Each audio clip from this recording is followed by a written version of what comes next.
Yo, what's going on everyone? CMShortboy here and welcome back to another video. Today we have some pretty exciting news. I am recording this video on September 12th, 2017, which means that is the day that the Apple event has occurred and rumors have been confirmed. Yes, I am talking about the confirmation of the iPhone 10.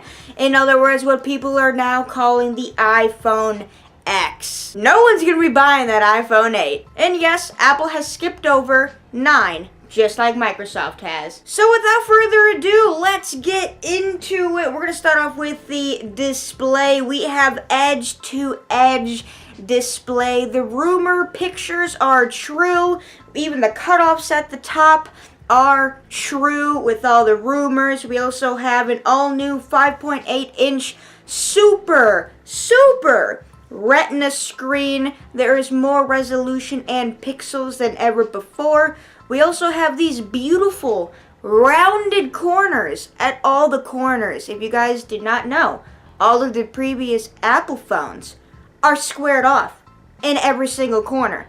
Hence why they're called corners. So that was an interesting take by them. The actual frame of the phone in the past has been curved, but the screen hasn't. So this is a first for Apple. Also, we have an OLED panel, which allows for an HDR display, which basically means more accurate and more true colors on the screen with higher brightness. Let's talk about external hardware a little bit. We got glass on both sides of the phone now, including the back of the phone. And the glass is now 50% deeper or thicker, so I guess that makes it less shatterproof, prone to every iPhone user that ever existed on this planet, and everything is held together by stainless steel. Alright, so the outside of the phone, it looks amazing. I'm not gonna lie, it looks bad freaking ass, okay? And just like the Essential phone, there's that cutoff in the middle top of the phone.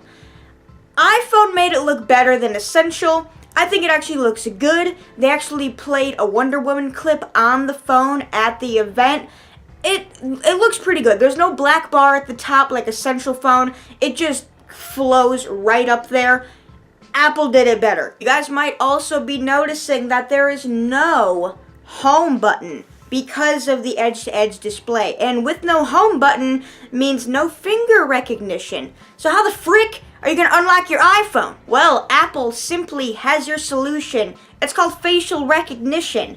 And it uses 30,000 invisible dots to create a precise depth map of your frickin' face. And it also works in the dark too, because at the top on the left side of the phone there's a frickin' infrared camera or sensor, whichever one it is, as well. So let's talk about that a little bit. Let's talk about no home button. Let's talk about the facial recognition. Okay, well, the facial recognition is also used to authenticate and pay using Apple Pay. Is facial recognition really what people want? I personally like to get in my phone within not even a second. That's why I don't even have a password on my newest phone, unlike my past phones. I was like, you know, F it.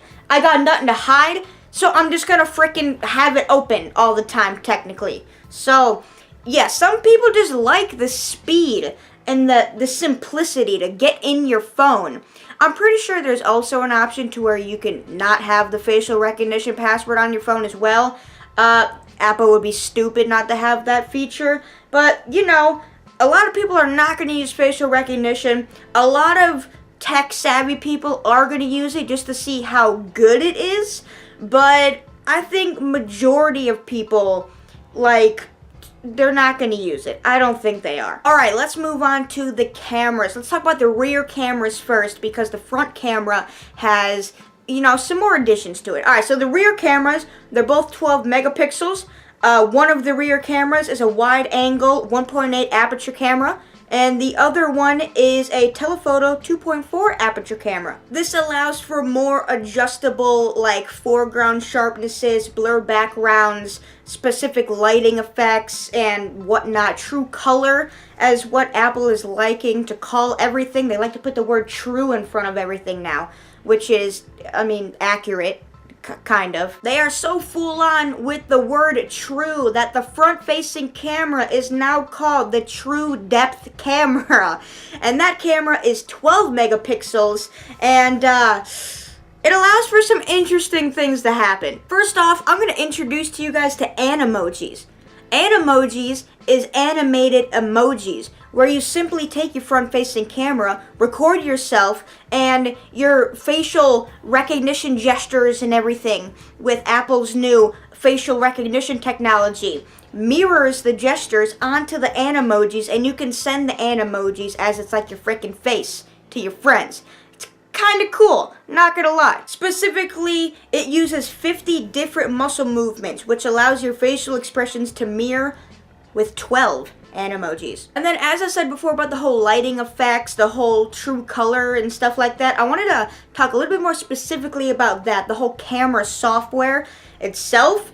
There's a new camera feature called portrait lighting. It is probably the most amazing portrait software I have ever seen in my entire life. This is the thing that primarily allows for the adjustable foreground sharpness, blur backgrounds, studio lighting effects, and more. Like, you can literally take a portrait photo and you can sharpen the scale of like my body right now, and then you can take out the freaking wall behind me and make it black, even though you're not in a black room. The results in some of these pictures are just impeccable. I'm shocked. I am honestly shocked that they have made something like this, and it looks very good. It's not like a half-done first attempt. It's like a full-on, here you go attempt. It's done. It's complete. It's in beta still, but from what we're seeing, it looks pretty fantastic. And then all in all, with the cameras and the camera software as a whole, it just allows for better results when it comes to color, zoom, lighting, just anything camera-wise on the iPhone 10 or iPhone X, whatever you want to call it. It's really good. And then the camera also supports 4K recording at 24, 30, and 60 FPS. And now, their slow-mo feature can record 1080p up to 240 frames per second, which is double the amount of FPS they gave you last time. Alright, let's get more internal with this beast of a phone. Let's talk about some tech specs. First of all, we have the new A11 processor. It has 4 cores. It can handle up to 600 billion operations per second. It's 70% faster than the previous A10 Fusion chip, and the 2 performance cores are up to 25% faster than the previous chip. Kind of included in that, we have the new GPU of 3 cores, and it is 30% faster than the previous A10 Fusion. Now you may be asking yourself, Colton, battery life. Isn't this new CPU and GPU going to totally drain battery life? Well, you're not wrong, but Apple's got you covered. The new iPhone 10 battery will last 2 hours longer than the iPhone 7. And then speaking of battery life and charging, Apple released today AirPower. AirPower it's wireless charging, first of all, never before seen by Apple, but it's wide enough to where you can charge not only your phone, but also your Apple Watch and your AirPods all at the same time. Now, I don't think things are going to charge nearly as fast as they usually do. There's obviously going to be like a slowness and power there because the one connection has to connect to 4 devices, because the AirPods, technically 2 devices, because you can charge both the case and the actual AirPods, but that is set to release 2018. Alright, and Apple X is going to be running iOS 11, the new software operating system. It seems like the biggest change here is multitasking. They have a really nice layout. Like, I saw one of the pictures on apple.com is you're watching a video, but you can open up your messages in like a little scroll tab thing that overlays over the video you're watching.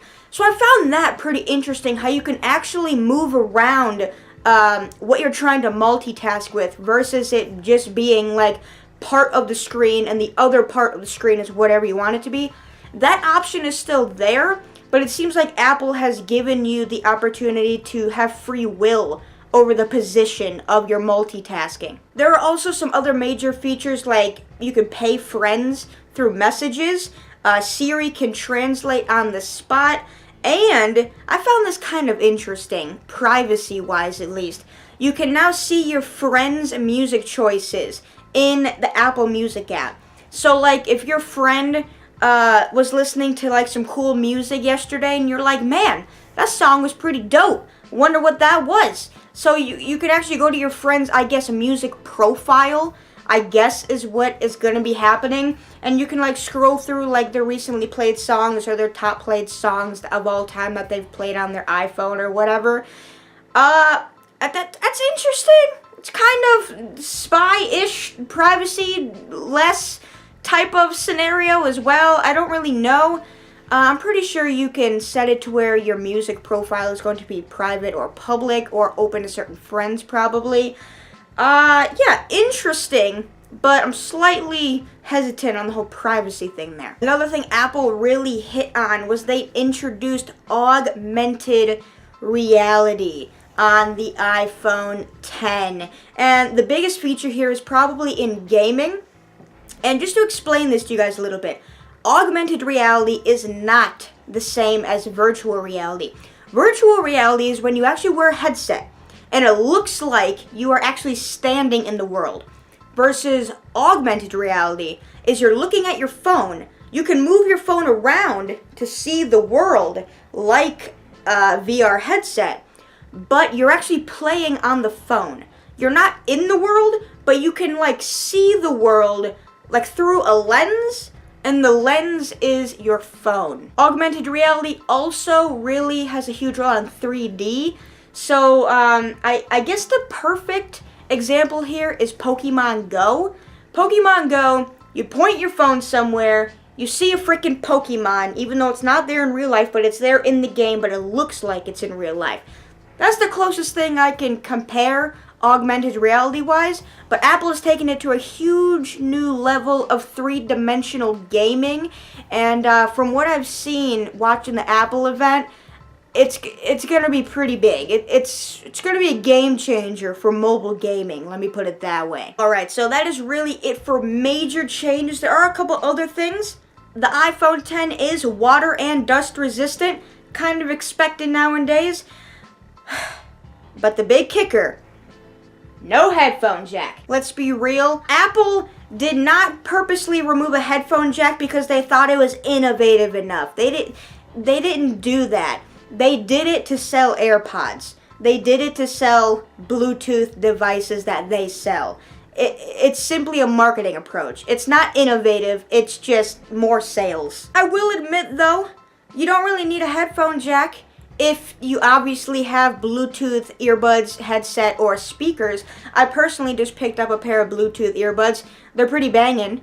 Probably will never use my headphone jack ever again. But a lot of people like headphone jacks only because it allows for a better connection with your music. You don't have to charge another device at night. You have to charge something that's wireless, obviously. And all around, some people just don't like change. It's as simple as that. You're going to have your people that like wired headsets and earbuds until the day they die. And then you're going to have people like me who are starting to become a little bit more open with wireless things and kind of leaning more away from needing headphone jack. And then there's the people that just jump the gun and already know exactly what they want, which is wireless everything.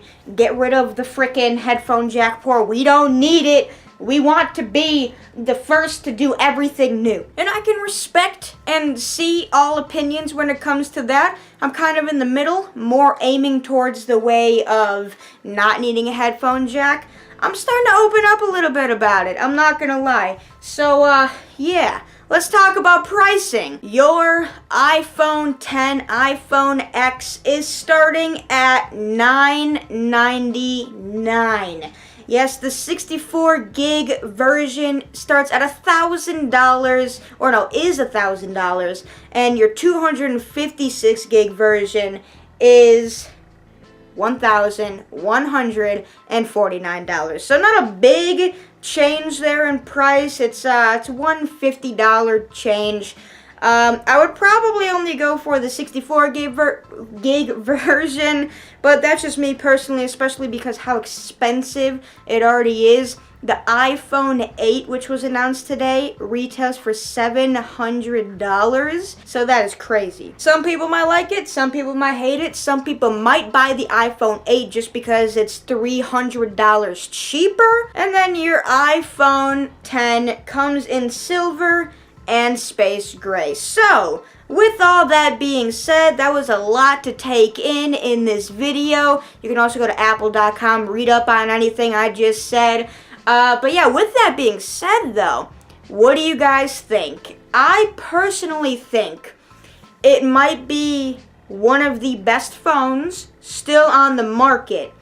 That price is really, I'm not going to say bad, but you know, the average phone is $700 to $850 right now.